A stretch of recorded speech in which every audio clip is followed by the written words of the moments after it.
Nikki. Hey, Salina. And hello, everyone, and welcome to Sweet Tea and TV. Hey, y'all. Yeah. I feel like to start today off, we need to talk about something really important. Yes. 100%. 100%. You don't know what it is. What is it? It's Buc-ee's. Oh, sure. Yeah, that's important. Yeah. And because I finally got my butt in gear and I went. Oh, we haven't talked since then. Well, we've on talked the show. on the show. Yeah, so okay. it's even you and I only really talked about it in passing. Right. Because I actually, just so everyone knows, I tried to hide it from Nikki the first time I went because I got her a couple of birthday presents from there, and I don't know why I didn't think I could separate the two conversations. And so, I hid it until it was, time for her birthday, and then it was, I opened it, I was awkward. like, wait a minute. None of it was Buc-ee's. Yeah, none of it was actually Buc-ee's. It was all, another brand that I found at Buc-ee's. The whole thing was, I'm stupid. That's what you need to know. It maybe you didn't think it through all the way. That's probably the nicer way of putting it, but still. So I've been twice now, and I guess I just wanted to say that, for those who haven't been, I'm gonna get on and plug it because you talked it up, but still, it's almost like the way that you take a picture, and it can be a beautiful picture. But it's not the same as standing in front of that amazing thing, whatever it is. And that's what Buc-ee's was like for me. So, well, you went twice in the matter of a month, right? 3 weeks. Yeah. So it must have really landed hard with you. So I've been to Adairsville now. So the one here in Georgia, which you tell me is not the biggest one. The biggest That's one in Georgia is in Warner Robins. I think that's right. Okay. I don't have the square footage for sure, but I've been to both. We'll give you a pass. And I can say that the Warner Robins one felt bigger somehow. But that could be part and parcel to the fact that it was my first experience at Buc-ee's. So that always... Everything's nothing ever compares to your first. Buc-ee's. Or so I've been told. Okay. So the other place that I went was Alabama. I just went it was last week. And I went on the way... I came there on the way back from Gulf Shores. Right, okay. And we just happened upon it. And I was like, oh, in case he hadn't been. We happened upon it too, but it wasn't open yet when we happened upon it. Yeah. So good for you. Well, it was very similar to the one in Adairsville. Even where it was positioned on the road, if you had just dropped me there and blindfolded me and then took the blindfold off, I would have thought I was in Adairsville. Oh. I don't think I would have known. I'm also, I realize as I say this, not the best person to do that trick to. Oh. But so I stayed 3.5 hours the first time I went. Does that blows your mind, doesn't it? That's ridiculous. It blows your mind. So my mom was also, she's really the one that was just you have to go. And so she came. You have to go to Buc-ee's, Yes. not you have to leave Buc-ee's. We've been here 3.5 hours. Well, that was at the end of the trip. Got it. I don't think because my mom is also I can stay in a place for a long time, browsing. I'm a big browser. Oh my gosh. So I can do that and hang in there. I need to see everything. Well, okay, in all fairness, we drove 2 hours. That's true. I need to spend some time there. It's true. I get because that. if I'm going to be in the car for 4 hours, wherever I'm going needs to be worth it. Fair enough. But what I will say is, it was worth it. And I say that with a little tinge because if someone is driving for 2 hours, I do need you to know at the end, you're going to a convenience store plus. I think that's important for people to realize. I don't appreciate that categorization. I You're going to the Target of convenience stores. I think that's a good comparison. So can I tell you about some of my favorite things there? Yes, please. Okay. So, the first thing I want to say is it truly is massive. It's almost like a sleeper from the outside. You don't, Yeah. You're okay, this is really big for a gas station, but you Right. don't know until you're standing on one side of that thing and looking directly across the other side of the thing. It looks like you're looking down a football field. Yeah, and it's just full of so many disparate but all amazing things. There's not one section I walked in and was this section's not for me. I still want to look at it all. It's still cool. I didn't buy all the hunting gear, but I like walking through the section. Yeah, I think so whether you're like a jams and jellies person, they have their own of all of that, and like like the pickled okra kind of stuff and that kind of thing. And then for me, the highlights were when I saw that icy section. Oh, yeah. I am such a sucker for ices. It's like one of my very favorite treats of all time. Oh, I didn't know that about you. I love a Coke icy. Oh. Is like, I mean, that is up there in just the tippy top of treats. So when I saw that wall of ices, I was like, oh my goodness, I'm home. I'm here now. I also really loved they had Dippin' Dots. That was super exciting for me. Oh, I think I might have missed that. Yeah. But I'm not a big Dippin' Dots person, so. It's behind the fudge. Okay. So they have two of my very favorite frozen treats, and then they have a huge coffee section. And so I got some sort of cinnamon bun, like sweet coffee situation, which is not really my go-to, but it was a treat day. So I was like, I'm going to live it up. Right. It's my version of living it up, I know. It's sad. Yeah, I'm a sad person. But I really like the fact they're like on the honor system or something. So I just like walked around with my beverage and drank it and just paid for it at the end with all of my things in the cart. I think some people think most stores are like that. Oh. Have you ever seen people like walking around the grocery store eating snacks? Yeah. I've desperately done that before when I've been really hungry. Yeah. It's not something I do a lot, but there's been like 2 times where I'm like, I'm about to do some hunger shopping and I better have this thing of like mixed nuts before I buy out the entire store. Yeah. But that's a good point. Maybe they're not on the honor system. And I'm just like walking around with like icy. I paid for everything at the end. Is what I'm I trying think to say. gas stations have to be that way. What I'm trying to say is they didn't yell at me. So There that you was go. nice. Food. Southern hospitality. I want to say the food was surprisingly good because I'd heard people talk about it, but it's fine. But you have to try it for yourself. Right. And what I want to say really stood out is like I had both the chopped and sliced brisket. I mean, you were there 3 hours. Well, I also took several sandwiches home. Sure. Okay. And accidentally got the other kind.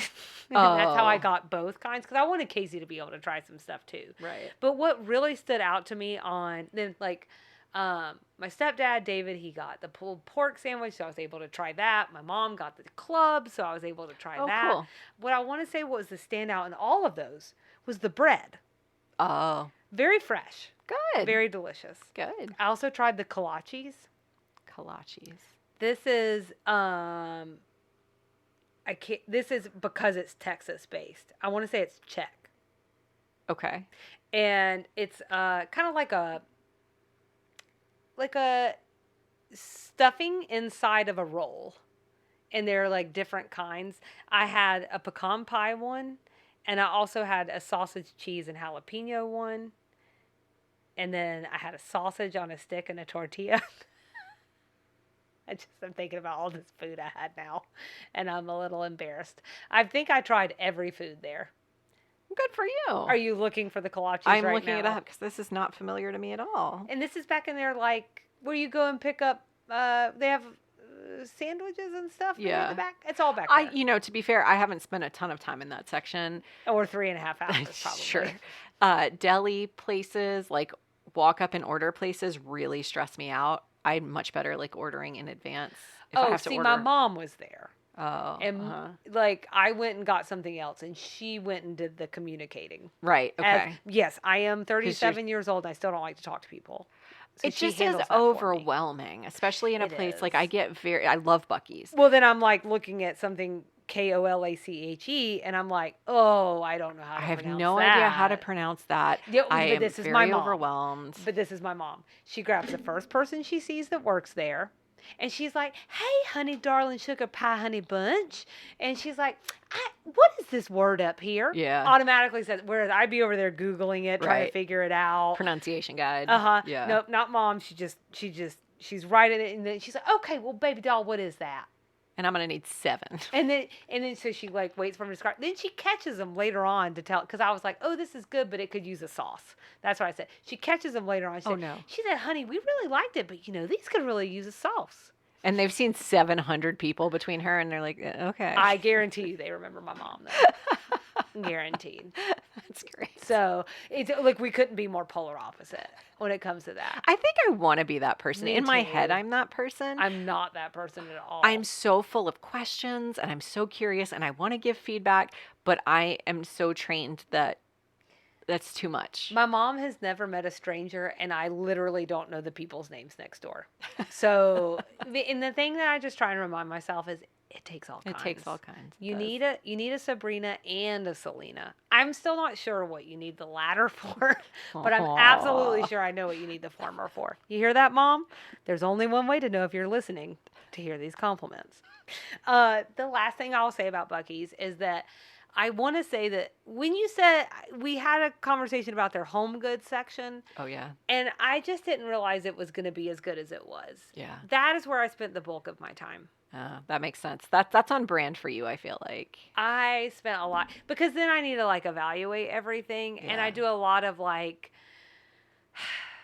should I have this? I like to put it in the buggy. I like to walk around with the buggy a few times. I like to think about it. I like to put it back. I like to put it back in the buggy. So there's a lot of that. I get that. But what I do want to say is for people who are considering, should I go to Buc-ee's? Should I not go to Buc-ee's? When we get to the home good place, it is no longer a convenience store. It is a magical slice of heaven. It is. They had some really good stuff. It is really. Now, is there some things that are less quality? Absolutely. Yeah. Are there things that are of good quality? Absolutely. So go take a look, guys. That's what I'm trying to say. And if you want the original segment, I was looking it up while you were talking. It was this season, season 3, episode 3, where we talked about Buc-ee's, our road trip episode. So if you need the original segment to know what Salina's talking about. Okay, yeah. I'm like, that's for y'all. We know where it is. And you should go listen because there was a lot of really good information in there about the things. Crucial information. Very important. You need to know about all the jerkies. But like, I'm serious. I'm like Buc-ee's one woman promotional show because I have another friend that I was just like, I've talked about Buc-ee's so many times. She finally texted me a couple weeks ago and was like, we stopped on the way driving. You can stop now. And she was like, it's overwhelming. I don't know. I didn't get the sense she really was a full-on Buc-ee's convert the way that you are, because she was just like, it was just a lot. It was just overwhelming. Well, she didn't give herself the appropriate 3.5 hours to work her way through. 3.5 hours. You've got to time the trip. You don't want to go during peak Buc-ee's hours. I'm trying to convince Kyle to go in the middle of the night. We went in peak Buc-ee's hours. That is one thing I should actually say. Yeah. I'm trying to convince Kyle to go in the middle of the night so I can really enjoy myself. That was tough. Yeah. I think it's tough. Like 10:30 in the morning until, if I had to guess, like 7 o'clock at night. That's like peak time. Maybe you hit a lull around 3:30, but the only time I can recall seeing that many people in one place, well, 2 times, is any sporting event around a women's bathroom, especially. And then, and yes, the bathroom's very clean and very well organized. And actually, what I would say is, if I was in charge at a sporting event venue, I would hire the Buc-ee's bathroom team to get in there and really work through the women's bathroom. Let me tell you something, sporting events places.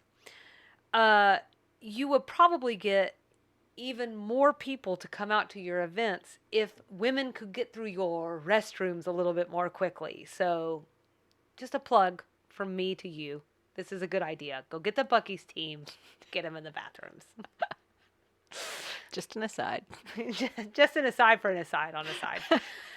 This is actually maybe a good place for us to talk about the show. Oh, fine. Fine. We'll stop talking about Buc-ee's. This week, we've got Odell. The Hulu episode description is, it's shades of Romeo and Juliet as 2 feuding mountain families descend on the women of sugar bakers. Air date March 6, 1989. We're calling this one the Hatfields and the McCoys ATL style. Can I stop there? Sure. That's a horrible description. Oh, the Hulu description? Yeah. So I just want to say that, like, Charlene's brother and his girlfriend run away from Poplar Bluff to elope in Atlanta because their dads have been feuding for 2 decades. I just feel like that's what's happening. Like, I know you don't want to give too much away. You've just given the whole episode away. I mean, not the end. You've left us nothing to talk about, Salina. Well, let's go ahead and hang up. All right. Thanks. Bye. See you later. It was written by LBT, Cassandra Clark, and Deborah Pearl. Is this the most co-writers we've seen? I think 3 so. feels like a lot. Cassandra and Deborah have a writing credit for the TV show Delta, which starred Delta Burke. It was directed by Dwayne Hickman. Salina tells me Dwayne has quite a resume. He played the lead in the late 50s, early 60s sitcom The Many Loves of Dobie Gillis, opposite Bob Denver of Gilligan and Gilligan's Island fame. And he had a handful of directing credits in the late 80s and early 90s, including this show, as well as Sister Sister, Charles in Charge, and Head of the Class. Unfortunately, he died in January of this year at the age of 87. Yeah, and I want to say, like, normally I wouldn't put that much information, but it was interesting to me. I think this is the first director we've seen with, like, a really, sorry for the word robust, but acting filmography. Right. We haven't seen that a lot. And Yeah. this, I think, I was not familiar with this show, but just reading through it, I think it was a pretty big deal at the time. The Dobie Gillis. Okay. The Many Loves of Dobie Gillis. Yeah. Okay. I think it was a hit. So. Okay. So, general reactions and stray observations. Where you want to start? For me, this one had some almost annoyingly coincidental timing. So it was just like, it was kind of like frustrating as a viewer. Odell shows up at Sugar Baker's, and then only minutes behind him, his and Charlene's dad shows up, and then immediately followed by Sissy's dad. They all randomly know the right place to go to. Also, Charlene and Odell's dad drove all the way to Atlanta from Missouri on a hunch. No phone calls made, no checks. I just thought that was kind of weird. And then, how did Sissy's dad know to go there? They're in a feud. They don't talk. Mm-hmm. So I don't know. And they were able to show up at the same time and minutes apart. I'm not saying we couldn't patch together explanations. We absolutely could. Maybe the wives still talk. I get it. But I'm just saying, this is, again, a place where I feel like we're taking so many leaps that it's like taking me out of the show. Right. I want to comment on that, but I feel like this feels like something normally I would have noticed. I'm a very big plot hole person. It just drives me crazy. And I'm totally fine to say it's a plot hole. I'm willing to suspend disbelief or whatever most of the time. It's interesting to me that I didn't pick up on any of that. So I'm feeling like maybe there was some script that explained this and I'm forgetting it. But yeah, those would be really big leaps to have to make. And if it is that, like, if you go through cut lines or something and it starts to come together, then the other thing is like, Hulu, you're making some bad cuts. I don't think those things come up in the cut lines if memory serves. And I do agree with what you're saying. Like, it is okay to suspend, like, a little bit of reality when you're watching a show. For me, it's just like one or two things, but when it's just like over and over and over again. And this isn't to say I don't think the episode was enjoyable. It's just that was my overall general reaction to this episode. Well, I have to say, I did not find this episode particularly enjoyable. In fact, we talk about this a lot, how we sort of pre-watch the season before we really dig into everything, just to sort of know where we're going this season, to sort of have an idea of some of the things that are coming up. Oftentimes I've forgotten by the time we get to the episode and we're actually talking about it. I've forgotten what I saw in pre-watch, except like there's something about Charlene's brother this season. I did remember with this one, I did not remember it being a great watch. It was better on rewatch, but this is not one of my favorites. Yeah. And so did you have other general reactions? Well, the other one I have was originally in my dislikes. And I moved it up to a general reaction because it's a thread that sort of weaves throughout the episode. And it's just the thread of homophobia that ran through the episode.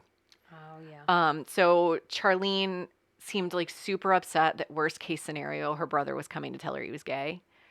Which doesn't track one with Charlene as a person, and it doesn't track with what we experienced with Kendall in that episode, Killing All the Right People, where they were very understanding and appreciative of him. Mm-hmm. He's someone they knew, and they didn't want him to go through these terrible things. So I think it tracks with the history of Charlene's life, the way she was raised, where she was raised, all these things that we've learned about her along the way. They're a conservative family, blah, blah, blah. But it just felt cheap. Yeah, I wonder if some of it is. First of all, that feels very 80s. That whole thing did, right? And then they're in the 80s, so it's going to not be a 2022 bend on the LGBTQ community, right? Well, and I think that it tracks again, and I think this is the point I want to make sure to articulate about this. It bums me out. It is It bums me out, but I'm sure it was not homophobia on the part of the writers. I think that it was a strategic decision about what would have been worst case scenario for someone in Charlene's situation in that point in time. 1989. Absolutely. Yes. So it tracks with her character. It's just, it's really hard for me to pull that apart from my rewatch, that like Charlene is this overwhelmingly kind, empathetic person. She has experienced having a friend who was gay, someone who meant a lot to her, and watching what that did to their lives. And still, that's the first thing that registers for her is, oh my God, my brother's coming to tell me he's gay. It just bummed me out. Right. And it made it hard to watch the episode. Right. And it is like, and I think it is such a snapshot of where this country was then. Yeah. And it changed a lot. Yeah. So that was another general reaction. That was just really hard for me to watch. And then my last one was just that, as hard as that was for me to watch, I loved watching Anthony and Bernice together. And I feel like that's a pairing we don't get very often. So that was delightful. But maybe it's the pairing we always need. I think so. Strays? Mary Jo went on a diatribe about pantyhose. And then that led to a rant about male inventors. And it was just a shame to me that we would skip over that and not talk about some fantastic female inventors. So this is a stray. But I had a couple things I wanted to flag for you. Are you about to Nikki's sidebar? I've got a Nikki sidebar with no music. Okay. I should redo. Because you put in the music. I should redo your Salina sidebar music, but just like every now and then go, Nikki. It's Please a sidebar. Nikki's sidebar. I love it. It's a sidebar. Nikki's Sidebar. She's got a keyboard looking for a reward by digging deep in the obscure, taking us on a detour. What you got? Nikki. In Nikki's sidebar. But I just have a handful of them that I just thought would be interesting to talk about. The ice cream maker was invented by a woman. In 1843, Nancy Johnson created her double-cylinder hand-cranked ice cream maker invention. Wow. That's cool. So thanks, Nancy, for ice cream. Yes, thank you, Nancy. A dishwasher that actually cleaned. Prototypes of dishwashers existed before 1872, but Josephine Cochran was the first to think of using water pressure instead of scrubbers to clean the dishes. Huh. Well. I know. The coffee filter was invented by Melita Bentz in 1908. You'll still see Melita branded products in the grocery store. They're named after this German entrepreneur who invented the filter as an easier way to make coffee. I'll have to be on the lookout for that. And then I'm going to link to an article in our show notes because it has a lot more examples, but it included things like caller ID, laser cataract surgery, Kevlar, Scotchgard, all invented by women. So as terrible as pantyhose are, and actually pantyhose were invented by a man for sure. Sure. But it was because his wife didn't like, I think it was like garter belts or something. They were just hard for her to handle, maybe during pregnancy or something. So he invented pantyhose actually to solve a problem for her. Oh, that's And they worked nice. together on it. She Yeah. sewed them. He got credit, but they did it She didn't together. like the garter belt. She didn't That like wasn't it. a good time. She didn't like it. That's so strange.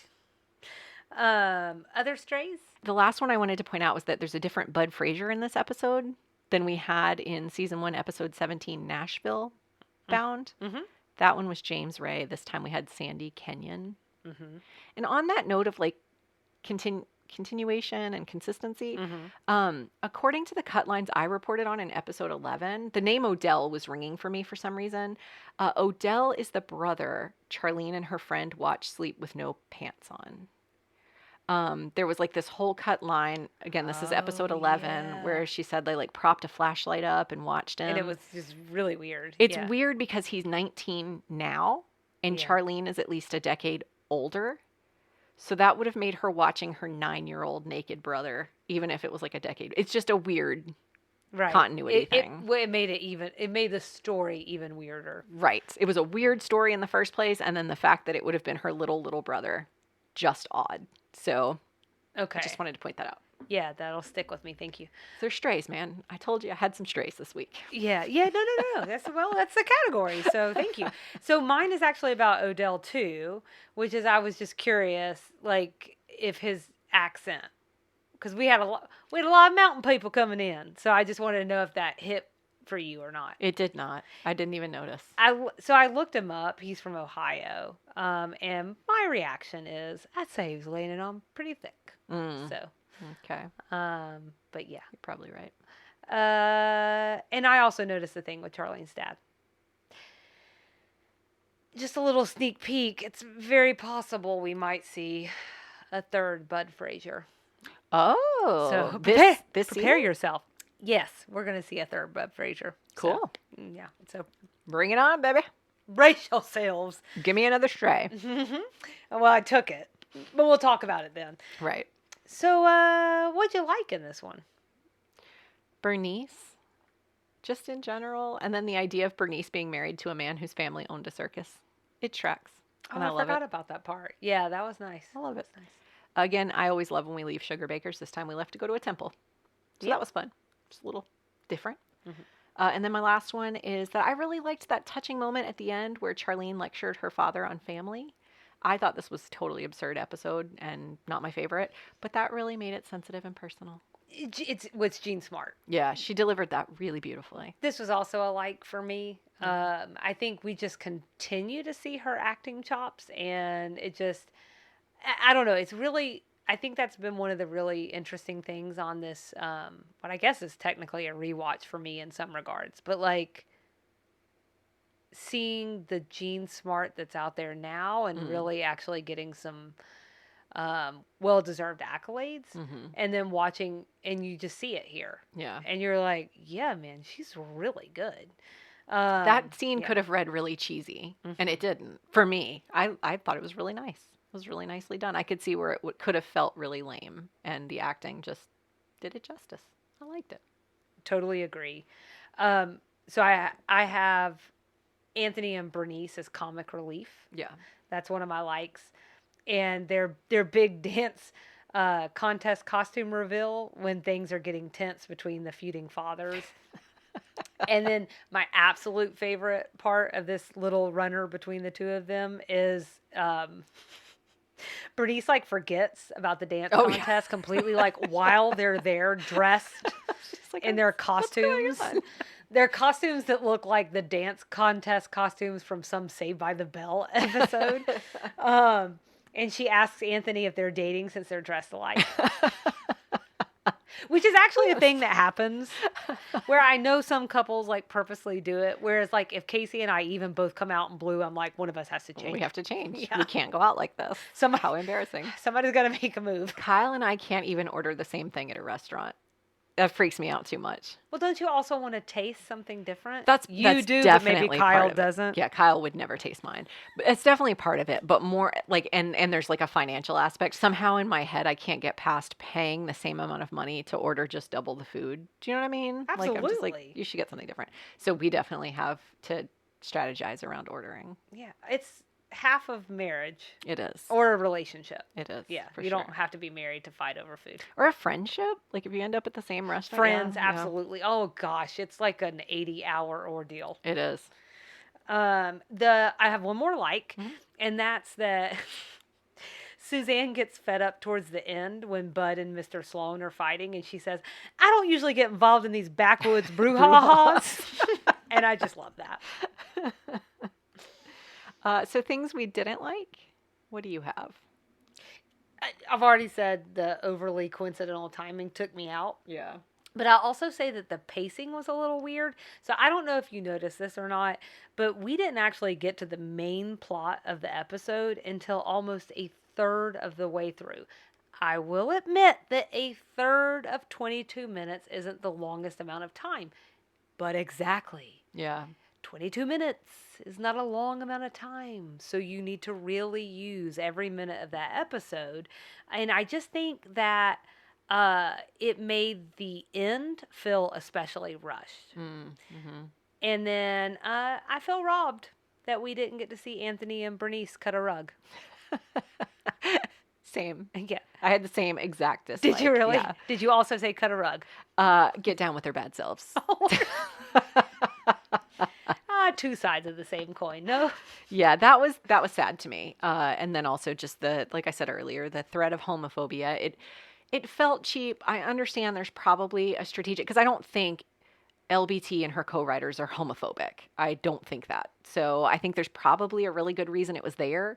It's just really hard to disentangle that. I think it's a sign of the times. Yeah. I actually had something and then I took it out only because I was like, oh, we covered this a few times, and I just like, but I'm really glad that you brought it up, because I also don't want to gloss over things. So thank you for unlazying my lazy. I don't think it was lazy, but you're welcome that I could bring that back up for you.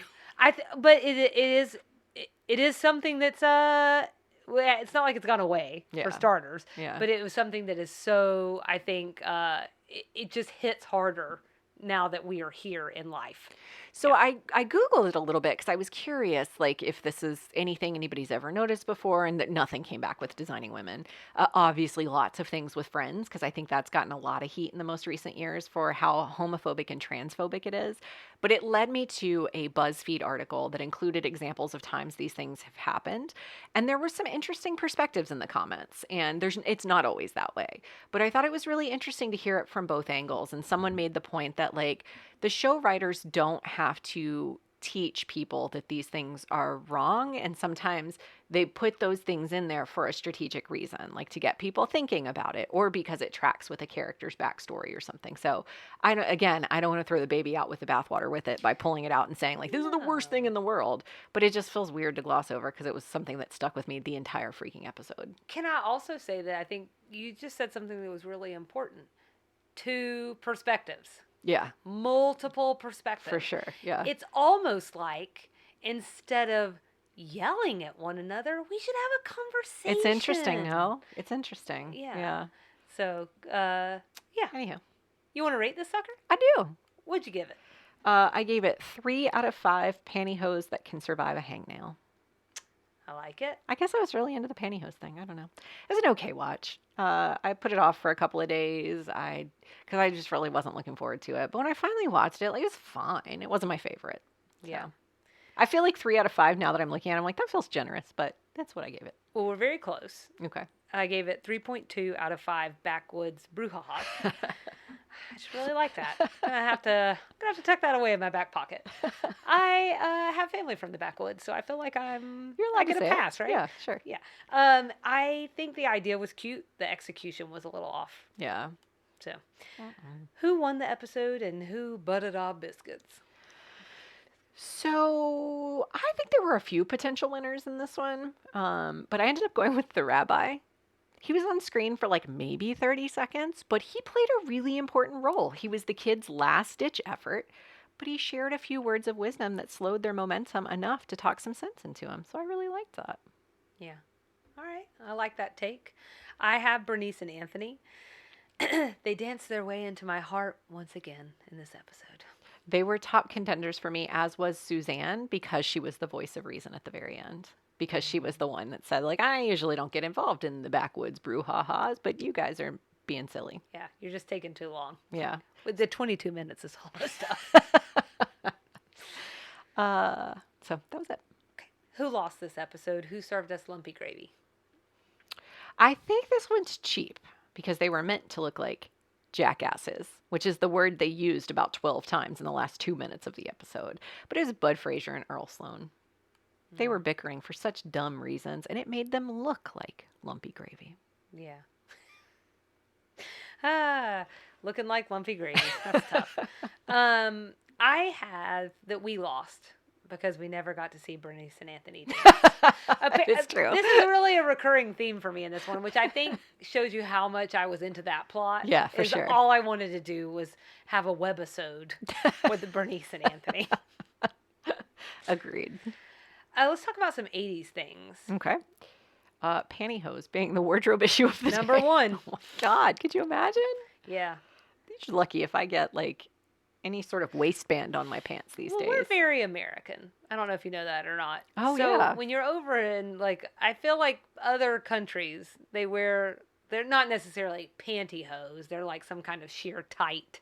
Oh, I But, don't know this. But like when I was in Paris, I felt like all of the like 20 somethings, and it was fall. Like obviously you're not going to be like in summertime and be like, I think I'll put on something very hot. So they're kind of practical. Like a legging stand-in. Chic. You know, like we're over here in our long t-shirts and our leggings. Let me just say that Salina makes us sound like trolls. well, you kind of feel like one when you're out of the U.S. I did the whole time. It was like you were just very much so like you might as well just write America across your chest. And I'm like, whatever. I'm comfortable. I'm comfortable in my leggings. But yeah, it did feel like there was a lot of like skirts, sheer tights, sweater situations. They looked real cute. I did feel like a troll. Does that count? I don't know.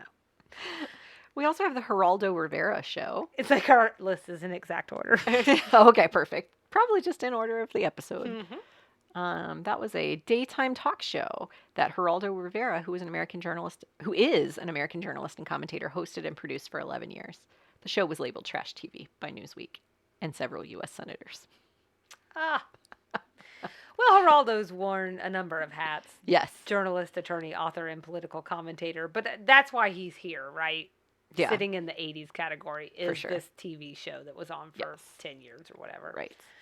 And then I wrote down red wax lips candy because Charlene mentions this, that her and her brother love to use these. And that just feels like 80s to me. They're in that category of like those little wax Coca-Cola bottle candies that you peel the lid off. So I wanted to mention that here. The People's Court, which I get confused with Judge Judy, or I did in my head until I like kind of dug into it a little bit, but they're similar ilk. TV shows about an arbitrator helping settle small claims in a simulated courtroom. They get very dramatic. According to Wikipedia, the original People's Court ran from 81 to 93. It's still on? And the current revival debuted in 97. That's crazy, right? It is crazy. This is the Judge Wapner show. I can kind of hear the theme music in my head as they're like walking through the doors. Yeah. Because it was like the thing that would like interrupt my cartoons when I was like a kid. And I'd be like, ugh, I'm trying to watch Disney or whatever it was. Probably like more like a Nickelodeon situation. Right. But, yeah, so that always sticks in my head as just being this a disruptor, if you will. Oh, see, and I loved watching it, and I get them all confused because I feel like I would just sort of flip through and see which one, because there were several that were on at one point in time. They're all very dramatic. Judge Judy's still on, yeah? Because she went off the air in 2020 or 2021, but she's in like another show now. Like Judge Judy ended, and now she's got something else going on. Yeah. She's not completely gone. Yeah, one of my oldest friends, I mean, like not old for the planet, but like oldest friendships. She is a huge Judge Judy fan. She's glorious.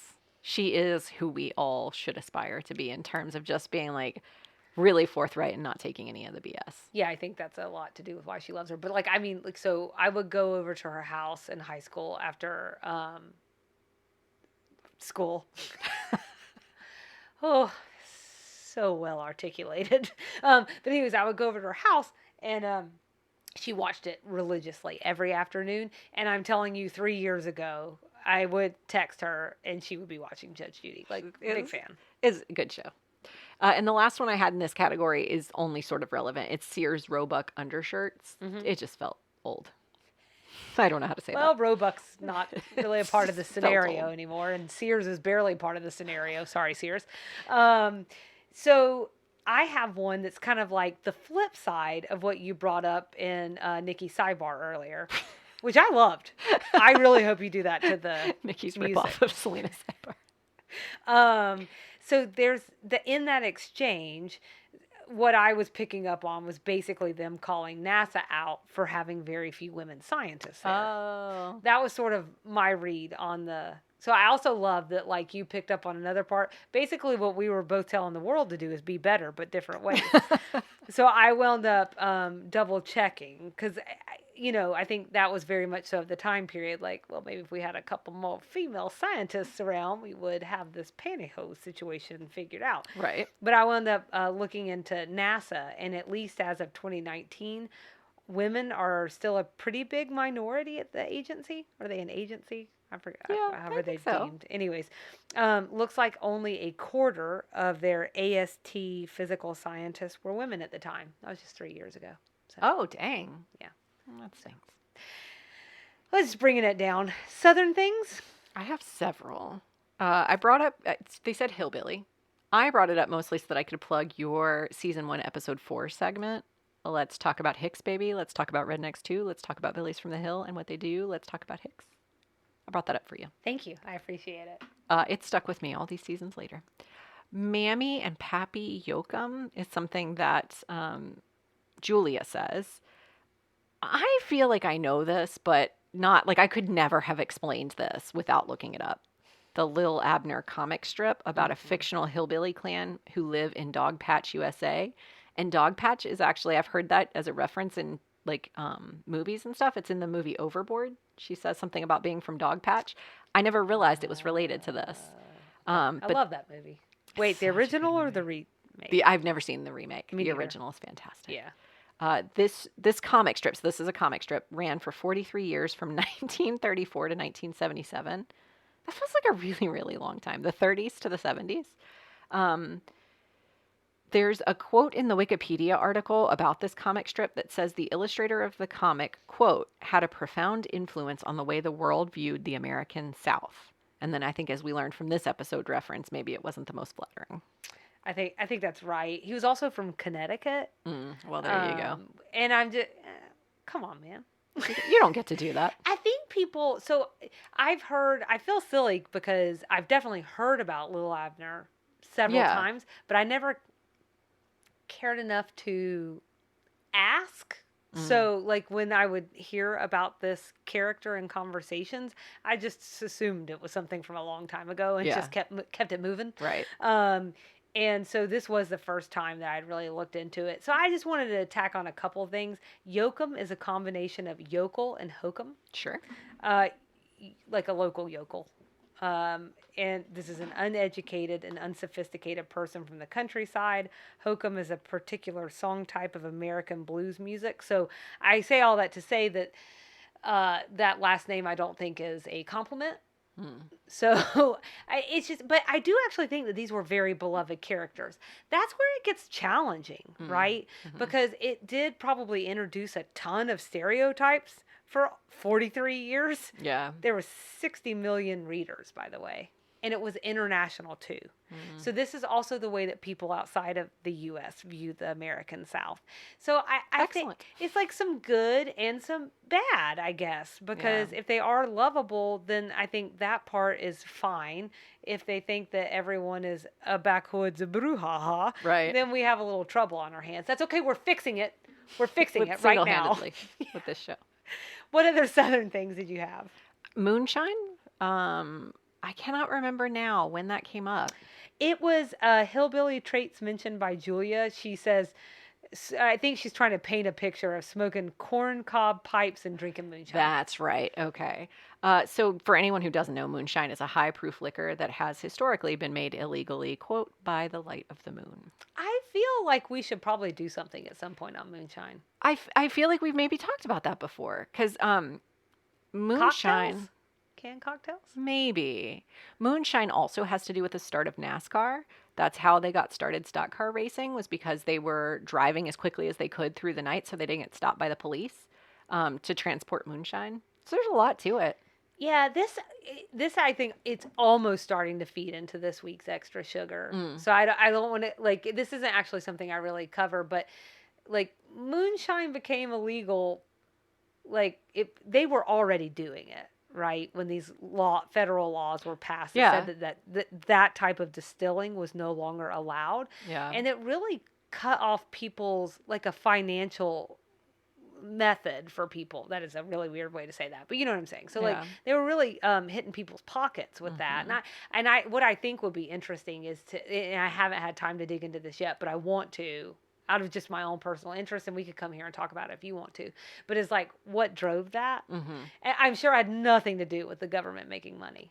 I'm sure that had nothing to do with it. So Right. I'm sure it was all good intention, and we just care about people. So just saying. I had two others. We've talked about backwoods brouhahas.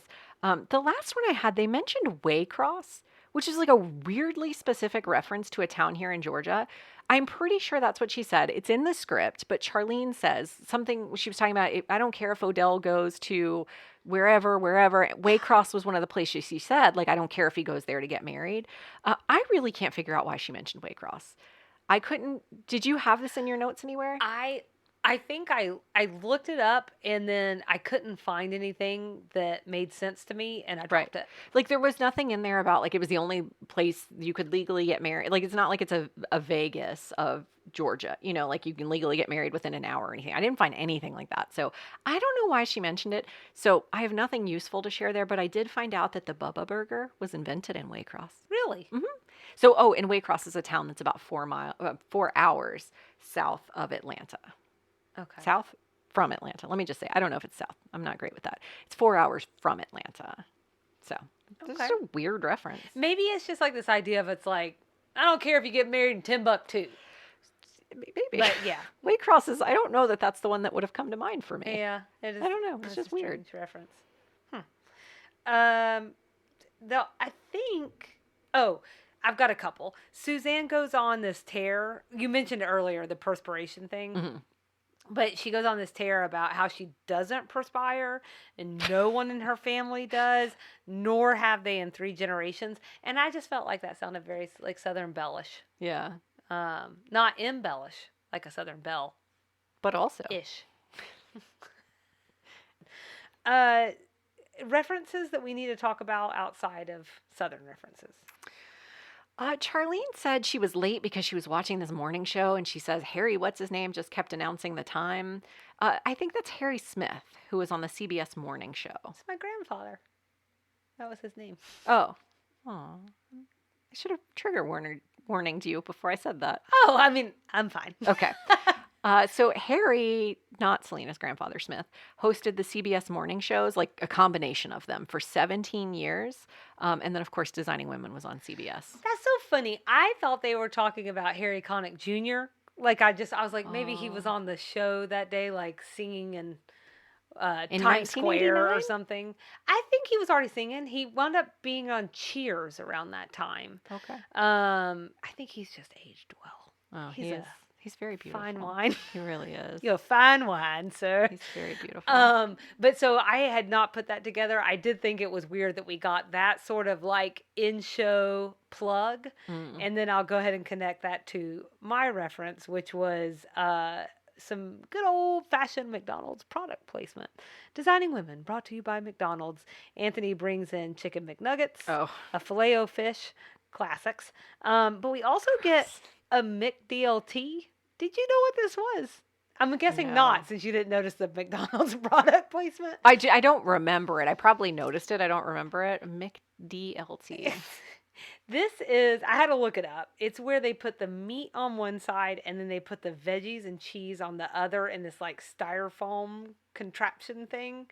And it's to keep the lettuce and tomato from getting mushy. Oh, sure. I want to bring up the fact that why would you put the cheese on the other side and not on the meat? This is apparently, I'm not the only one who feels this way, because this is like you want the cheese on the meat to melt. You want it to melt. Yeah. So you don't have hard cheese.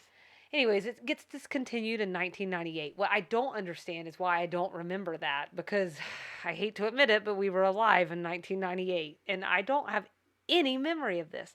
I just need to mention one more thing to you. There is a glorious commercial that comes out in the late 80s with Jason Alexander, a.k.a. George Costanza from Seinfeld, where there's like literally a musical happening around this McDLT. And he's like running through the streets singing.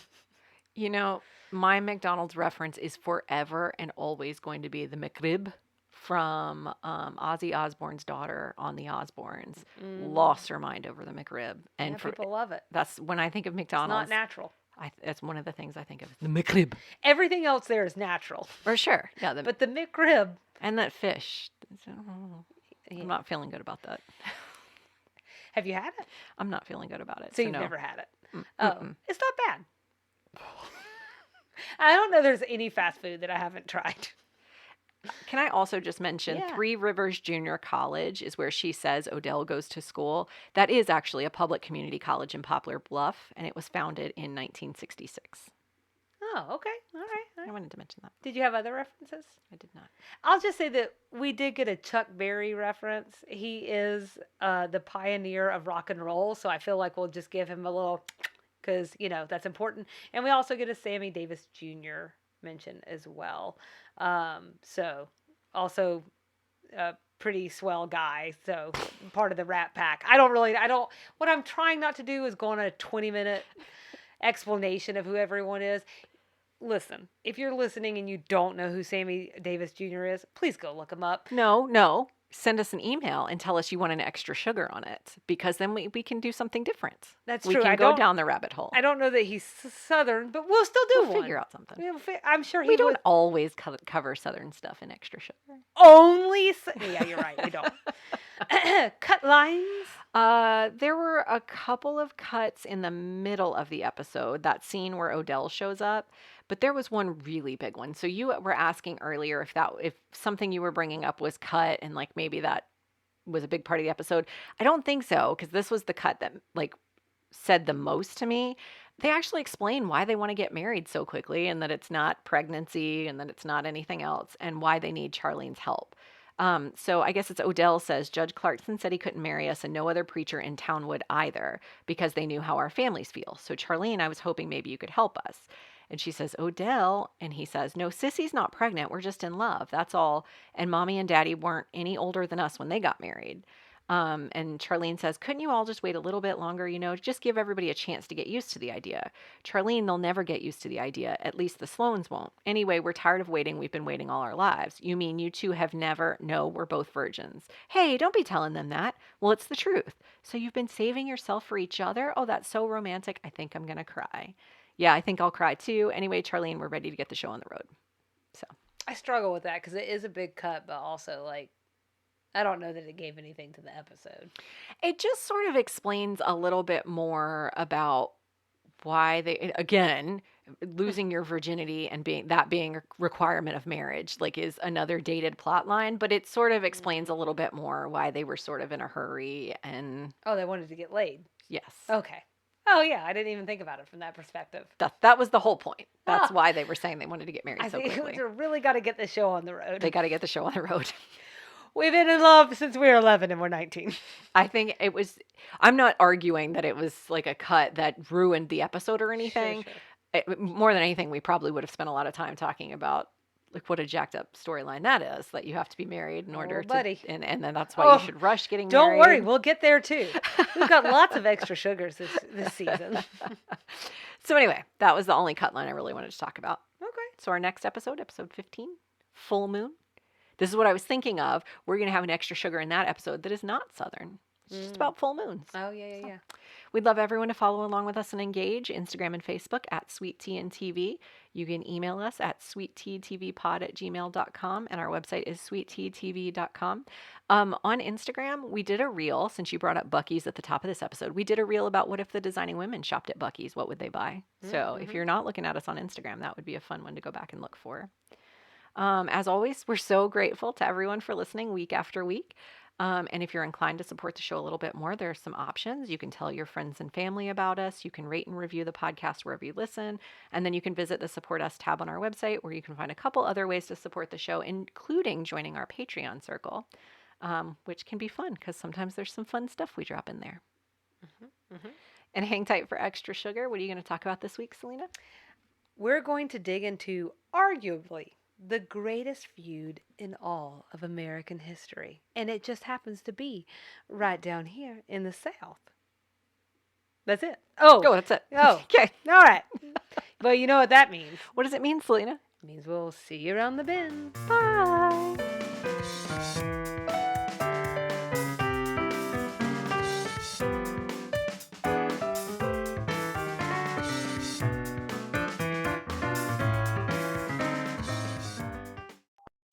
Welcome to this week's edition of Extra Sugar. Okay, so I may have not been the biggest fan of this week's episode, but Me neither. yeah. That said, I was a big fan of what it gave me the opportunity to explore. Mm. And it was hard to watch and not think about one of the most famous family feuds in American history, the Hatfields and the McCoys. Mm. For me, it feels like I've known about them just my entire life. I think it speaks to how deeply entrenched they are in American culture because the most critical events first happened some 150 years ago. Oh my. How familiar are you with the feud? I'm not familiar. I am familiar enough to know it exists. Mhm. And to your point, like, I can't remember a time when I didn't know this was a thing. Right. I don't know the specifics. Right.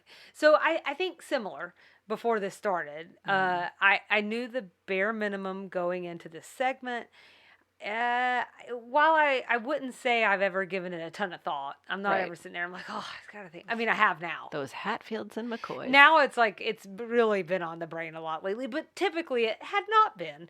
But I will say that my vision of these families was really quite caricature-like, Mm. and cartoonish, and it very much so. I think like some of the things that were being described in this episode, Okay. moonshine drinking, smoking corn cob pipes, like that kind of thing.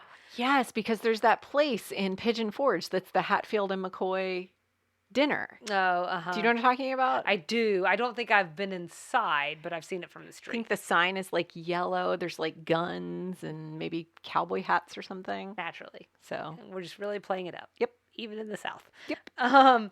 So, but I do think we'll get there, but it's actually not surprising that these kind of caricature-like images come to mind. But before we dig in, let's do what we always do, and let's start with the basics. So, what is a feud? What is a family feud? a TV show. We'll get there. Feud is a prolonged and bitter, maybe Sometimes. a bitter quarrel or dispute. A family feud is a bitter, often prolonged quarrel or state of enmity, especially such a state of hostilities between two families or clans. And yes, you were wondering, it's rumored that the infamous feud inspired the game show. Oh. So, in fact, members of both families appeared on the show in 1979. In case you were wondering, again, the Hatfields won. So, I looked into some other Southern feuds, but in the interest of time and sanity, we'll keep our focus to the one and then link to some of these others if you want to learn more. Because today, guys, there's no time for quibbles, quarrels, or minor disputes. We're talking about the mama and daddy of all feuds, y'all. It's the Hatfields and the McCoys. Let's talk about the cause to start off. So it depends on who you ask, but there were really two major players involved in those most crucial and heated years. The patriarchs of both families, Mr. William Anderson Hatfield, a.k.a. Devil Anns, and Randolph or Randall McCoy.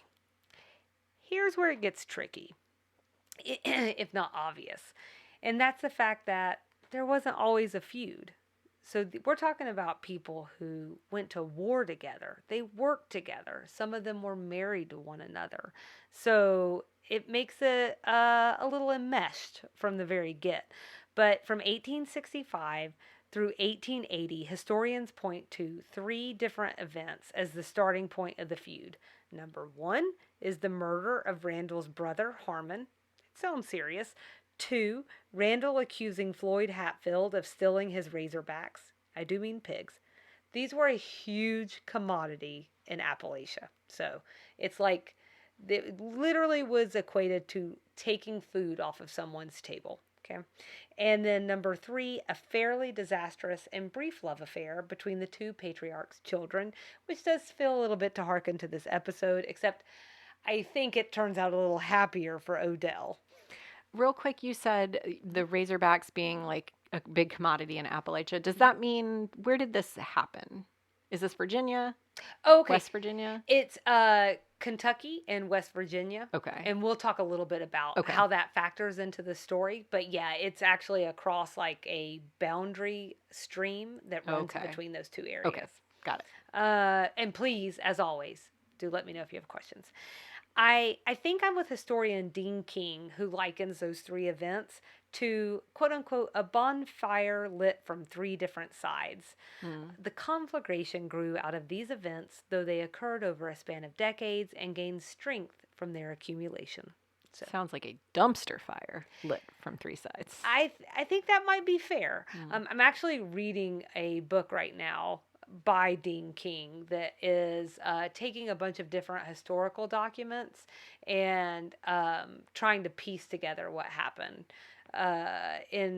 well, I mean, this is a 10-year-old book now, so, but I think it's one of the more in-depth accounts to date. So if things were tense before with these 3 things that also include a murder. Yeah, they really heated up on a local election day in 1882. So at that time, 3 of Randall McCoy's sons got into it with 2 of Devil Ann's Hatfields brothers. And I'm bringing those last names in again, so just to try and connect. I know it's kind of weird to hear a story where you're hearing names of people that you're not really familiar with, so I can slow down if it's getting complicated. But anyways, so the McCoy brothers wound up stabbing Ellison Hatfield 27 times, and then they shot him in the back. Holy moly. In the account that I'm reading right now, it does feel worth mentioning that apparently Election Day, like, literally folks didn't get out much and there wasn't much to do because these people do a lot of working. So election days wound up being like these very lecherous events where everyone was just like really wasted the whole time. Samesies. Well, that's how I handle my elections for sure. So they're all like just totally toasted. I'm not saying like we all get wasted now and just murder each other, but anyways, it does feel we all worth get mentioning. wasted and go to bed early. Right. Well, that's your 30s. That's your 30s and when you have things to do around town. I do feel like a lot of this could, like, if they would have just opened up an Applebee's, I feel like some lives would have been saved. Anyways, just saying. Skating rink. Right. But so the 3 McCoy sons, they are apprehended by, like, the law, but the Hatfields get a hold of them and they bring them back to Hatfield territory. They tied them up to some bushes and they shot and killed all of them on the news of Ellison's death. So What? 3 of Randall McCoy's sons are killed because one of Devil Ann's brothers is killed. Okay, we're getting into the eye for an eye stuff. I was going to say an eye for 3 eyes. For 3 eyes. 2 eyes for 6 eyes. Something. Thank you for doing the math. By 1887, someone check that math. Don't. By 1887, the media gets wind of things and they began reporting on the story, responsibly, of course. Sure. All culminating in what became known as the New Year's Massacre in 1888. Basically, a bunch of Hatfields, led by Devil Ann's son, ambushed the McCoys' home. 2 of Randall's children are killed in the crossfire. Now, we're saying children. I don't know they were really children. A child is always a child. That's true. They're his children, though. His wife was also badly injured. And when I say badly injured, I mean like her skull is crushed. Ah! She survives, but it was bad. So 9 Hatfields are eventually rounded up by a bounty hunter and taken to jail. The case goes all the way to the Supreme Court. SCOTUS determines these men can be tried in Kentucky. This comes back to your point. They're in West Virginia, but they are allowed to take them back across the boundary for, a trial or whatever. 8 are sentenced to life in prison. The 9th, Cotton Top Mounts, believed to be the son of Ellison Hatfield. This is the guy who was shot years ago at the election day, was publicly hanged in 1890. He was known to be mentally challenged, and many believe he was likely a scapegoat. Let's talk about the length of the feud. Much like the beginning of the feud, it is disputed. There's lots of disputes here. We can't come to agreements, and that seems to be part of the problem. But it seems that it lasted about 30 years from the mid-1860s to the late 1890s. Get this. The 2 families shook on it 80 years after the end. And then, finally, in 2003, the feud officially ended when the family signed a truce in an event broadcast by the Saturday Early Show. Opportunistic. So interesting. So the body count. Estimates range from 20 to 100. So what? It's a lot of people. But here's where it really gets interesting, more so than Gets more interesting than death, murder, I think so. lechery on election day. Yes, because we have a nice southern angle coming about here. So more interesting than timelines. I don't want to say more interesting than body counts. Obviously, people's lives very important, but I do want to talk about the outside influences that exacerbated the feuding. So I'm not sitting here saying that all of these people were stand up excellent individuals. Right. But what I am saying is someone's fueling the fire around Right. here. So first, going back to your question from earlier, it's really important because where they are is really important. Again, they live in central Appalachia with the Hatfields and McCoys living on opposite sides of what's known as the Tug Fork. This is a border stream with most McCoys living on the Kentucky side and most Hatfields living on the West Virginia side. While it's easy enough for people to lump this area into the South, it's really different. It's not really the North, it's not really the South, particularly for the people who live there. Their resources are also different. There's access to waterways, there's a lot of timber, and there's a lot of coal. And eventually, in a post-Civil War era, while mostly this area is ignored completely, industry and investors with dollar signs in their eyes come a-calling. Families throughout the region were swindled out of thousands of acres of land, and younger generations watched as their opportunities evaporated. And this seeded a lot of anger, only adding fuel to the fire. As communities and families saw what they had taken, they turned on one another in desperation of losing everything. So while there was certainly violence, as historian Chuck Keeney pointed out, it's interesting how the U.S. accepted and glorified similar violence in places like the West, with like the OK Corral and all of this. They associated that with bringing progress, while it was condemned in Appalachia and seen as impeding progress. We can also probably think, at least in part, both our politicians and the media. So local politicians were very busy lining their pockets with these industrial opportunities and too busy to protect the people in their own backyards. They justified their actions by dispensing the narrative that these primitive people needed help and that they were bringing progress into these areas.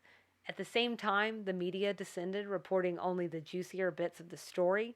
In fact, many historians agree that the beginnings of the hillbilly stereotype are firmly rooted in the sensationalized media coverage at the time, and it haunts this region and all of rural America to this day.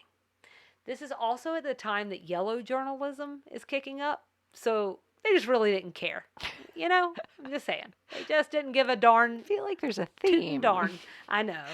Well, I think also the other thing that sort of struck me as I was going through and learning all of this is how many of these themes are the same today. Right. An angry generation ready to burn it down. A media who is sometimes irresponsible. Politicians who say one thing and do another.